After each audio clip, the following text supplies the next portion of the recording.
ওয়ালাইকুম, সবাই কেমন আছেন? আশা করি ভালো আছেন।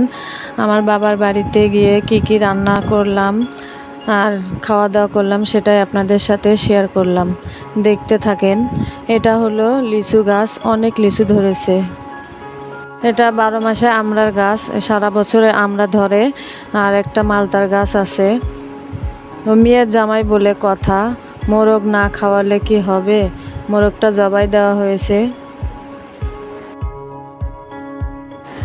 তো আরও অনেক রান্না বান্না করলাম, আমার মা আমাকে হেল্প করেছে। গরুর মাংস আছে, টাকি মাছের ভর্তা করলাম, ছোট মাছ চচ্চড়ি, বাইম মাছ। তো এগুলো রান্না করে তার মেয়ের জামাইকে খাওয়ালো। সবাই ভালো থাকেন।